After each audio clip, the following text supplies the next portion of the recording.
নমস্কার দর্শক বন্ধু। হস্তরেখা বিচার বৃহত্তম শাস্ত্র বৈদিক জ্যোতিষ। নিজের হাতে মিলান।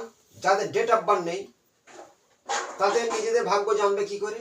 তাই আজ যে বিষয়টা হস্তরেখার মধ্যে দেখাবো, উত্থান আপনার জীবন হতে পারে, পতন হতে পারে, এবং বিবাহ জীবনে কিছুটা সমস্যা, সে সম্পর্কে লাস্টে জানাবো। ভিডিওটা প্রত্যেকটা ভিডিও কাটলে বুঝতে পারবেন না। হস্তরেখা বিচার লাস্ট পর্যন্ত দেখবেন, অন্যের কাছে শেয়ার করবেন। নতুন নতুন যারা আছে সাবস্ক্রাইব করুন। এই যে পিতৃরেখা, একে বলা হয় আয়ু রেখা, একে বলা হয় জীবন রেখা। এই জীবন রেখা বৃহস্পতির স্থান থেকে শুক্র স্থান ব্যারিগেড করে আসে। শক্তিশালী এই ধরনের রেখা থাকলে আপনার জীবন শক্তি যথেষ্ট ভালো। দুহাতে যদি এই ধরনের রেখা থাকে, দীর্ঘ আয়ু বলা হয় আয়ু বিচার। এবং এটাকে বলা হয় শিরোরেখা বা হেডলাইন, এটাকে আবার বলা হয় মাতৃরেখা। এই সুগঠিত মঙ্গল স্থান গমন করেছে বৃহস্পতি স্থান হইতে। এই ধরনের রেখা থাকলে শিক্ষাগত যোগ্যতা অবশ্যই সেই জাতক বা জাতিকার অবশ্যই হবে, কেউ আটকাতে পারবে না। এটাকে বলা হয় ভোগ রেখা। যদি বৃহস্পতি স্থানে গমন করে ভোগ রেখা, আপনার জীবনে ভোগ বিলাসী হাসি আনন্দ অবশ্যই হবে। এটাকে বলা হয় ঊর্ধ্ব রেখা এবং এটাকে বলা হয় ভাগ্য রেখা, এটাকে বলা হয় শনি রেখা। বেশিরভাগ এই রেখা মণিবন্ধন থেকে শনির ক্ষেত্রে ওঠে। থাকলে আপনার জীবনে উত্থান অবশ্যই আছে, পতনের কোনো ভয় নেই। নিজের মিলান যে ঊর্ধ্ব রেখা শনি স্থানে গিয়েছে, আমরা উত্থান অবশ্যই হবে। তাহলে আমি প্রথম উত্থান নিয়ে চারটে রেখারও দেখালো। সুগঠিত আয়ু রেখা যথেষ্ট উত্থান হবে, সুগঠিত ভাগ্য রেখা উত্থান হবে, সুগঠিত শ্রীরেখা মানে শিক্ষা অর্জন করলে, তবে সে যোগ্যতা করলে চাকুরি করবে, ব্যবসা করবে। অনেকে চাকুরি নিয়ে বলে, চাকুরির থেকে ব্যবসা কিন্তু আরো বিশাল ধনী হতে পারে, সুখ শান্তি দিতে পারে। আর ভোগ অনেকে করতে পারে না, ভোগ রেখা সুগঠিত থাকলে সে ভোগী হয়ে থাকে, ভোগবিলাসী। এবার দেখাবো স্থান সম্পর্কে জানুন। যারা জানে না, এই ভিডিও আমি এর আগে অনেক দিয়েছিলাম, ফের নতুন ভাবে দিচ্ছি। এটাকে বলা হয় চন্দ্রের স্থান, আর এটাকে বলা হয় শুক্রের স্থান, এটাকে রাহু স্থান, এটা বৃহস্পতি, এটা শনি স্থান, এটা রবি স্থান, এটা বুধের স্থান, এটা মঙ্গলের স্থান। আর এখানে রাহু থাকলে এখানে কেতু থাকবে, মধ্যখানে কেতু। যদি কোনো জাতকের এই যে আয়ু রেখা আছে না, আয়ু রেখা না থাকতে পারে, আয়ু রেখা থাকতে পারে, স্ট্রেট ঊর্ধ্ব রেখা থেকে এই ধরনের একটি রেখা যদি মাতৃরেখাকে স্পর্শ করে, তাহলে জানবেন আপনার জীবনে উত্থান অবশ্যই। উত্থান মানে সে উঠবেই, প্রচুর অর্থের মালিক হবে। এই একটা অ্যাঙ্গেল। ছোট্ট একটি রেখা যদি এইখানে শিরোরেখাকে স্পর্শ করে, আমরা উত্থান হবে এবং অর্থের মালিক হবেন। কিছু এই যে মাতৃরেখার ওপর এইভাবে ত্রিভুজ থাকে, ভাগ্যরেখার গায়ে থাকতে পারে এইভাবে। আপনার একাধিক বাড়ি অথ 30 বছর বয়সে থেকে 50 পর্যন্ত প্রচুর উন্নতি করবে। 50 কেন বললাম? এই যে রবি আর শনির মধ্যমে সোজাসুজি যদি এই ধরনের ত্রিভুজ চিহ্ন থাকে, 50 বয়সে সে সাকসেস জীবন, তার উত্থান হয়েছে, ভালোই উত্থান হবে এই ধরনের ত্রিভুজ চিহ্ন যদি থাকে। আর একটা রেখা দেখো, এই যে চন্দ্রস্থান আছে, চন্দ্রস্থান, চন্দ্রস্থানে যত রকমের উঁচু থাকতে হবে, সুগঠি থাকতে হবে, কোনো নেগেটিভ থাকবে না। সেই জাতক চন্দ্র থেকে কোনো একটি রেখা যদি এইভাবে রবিগামী হয়, রবির দিকে যায়, এটাকে বলা হয় দৈব রেখা। এটা এক ধরনের দৈব রেখা। চন্দ্র থেকে রবি স্থানে গেলে দৈব রেখা বলা হয়। খুব কম মানুষের হাতে আছে এই ধরনের রেখা। সে উত্থান হবে, মানে ভালোই উন্নতি করবে। আর একটা উত্থান রেখা দেখো, এই যে আয়ু রেখা আছে, ভাগ্য রেখা আছে। আয়ু রেখা থেকে বেশিরভাগ ওঠে, অনেক সময় এই ভাগ্য রেখা থেকে এইভাবে বৃহস্পতি স্থানের দিকে যায়। এটা এক ধরনের উত্থান। সে জীবনে প্রচুর অর্থের মালিক, 50 বছর বয়স পর্যন্ত তার আর পিছনে তাকাতে হবে না, যদি একটি কোনো রেখা উপরে যায়। অনেক সময় ছোট ছোট শাখা রেখা এইভাবে ওঠে, দেখবে এইভাবে ভাগ্য রেখা থেকে তো ছোট্ট শাখা রেখা ঊর্ধ্বগামী, আবার এইখান থেকে ওঠে, কখনো এইখান থেকে ওঠে। ওপরের দিকে যে রেখাগুলো যাবে ভাগ্য রেখা থেকে, আমরা উত্থান হবে। আয়ু রেখা থেকে ছোট ছোট রেখা ওঠে, এরকম ছোট ছোট রেখা ওঠে, আমরা উত্থান। জীবনে একাধিক উত্থান মানে কম কম বয়স থেকে উঠে আসতে, দেখো এইখানে আছে এইভাবে উঠেছে, সে 22-23 বছর বয়স থেকে অর্থ ইনকাম করছে, তারপরে আবার 35-30 বছর, তারপরে এভাবে বাড়তে বাড়তে যত বয়স পর্যন্ত যাবে, এই বয়সটা দেওয়া আছে ম্যাক্সিমাম 60 বছর পর্যন্ত, 60-65 বছর, তার উত্থান সবসময় উপরে উঠছে। আয়ুরেখা থেকে ঊর্ধ্বগামী, ভাগ্যরেখা থেকে ঊর্ধ্বগামী থাকলে তার জীবনে উত্থান হবে, পতনের কোনো সিম্বল নেই। এই যে উত্থান রেখা, আবার অনেক সময় এই হৃদয় রেখা আছে, হৃদয় রেখা থেকে উত্থান কেমন রেখা, হৃদয় রেখা থেকে এইভাবে রবি ধারিত হয়, আবার রবি রেখায় পর্বত আকারের যায়, দেখবে এইভাবে পর্বত চিহ্নের মতো হয়েছে। রবি রেখার একাধিক রেখা যদি থাকে উপরের দিকে পর্বত আকারে, সেই জাতক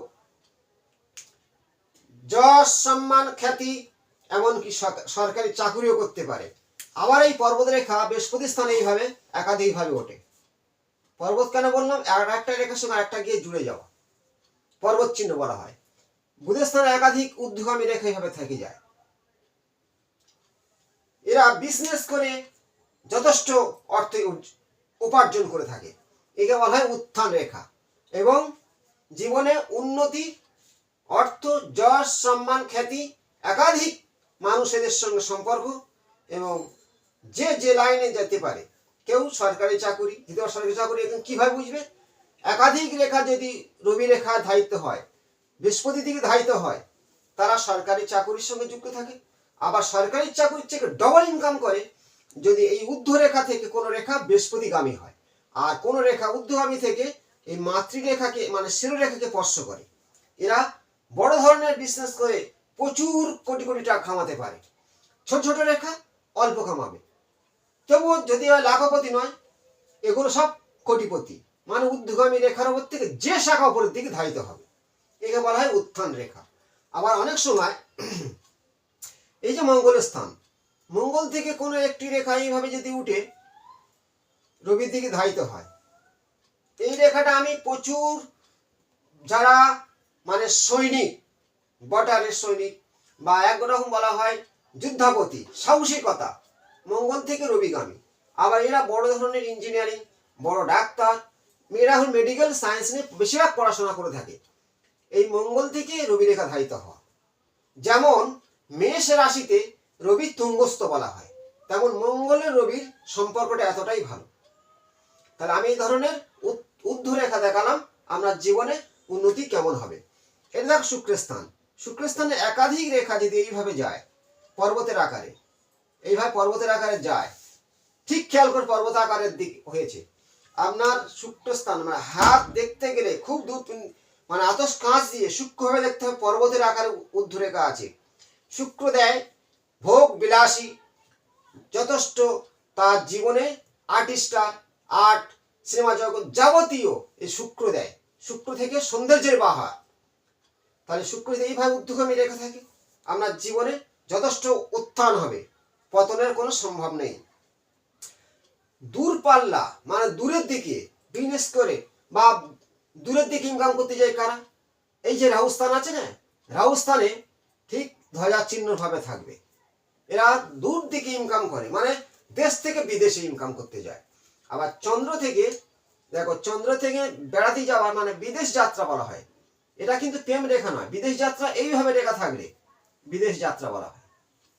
আপনারা মিলাবেন, বলা হয় উত্থান কি করে হলো, এই ধরনের রেখা থাকলে আমরা উত্থান হবে, জীবনে উন্নতি অবশ্যই হবে। আমি যে রেখাগুলো দেখালাম নিজেদের হাতে মিলান, উন্নতি হওয়া, উত্থান। এবার দেখাবো আপনার জীবনে কোনো পতনের সম্ভাবনা কিভাবে হয়।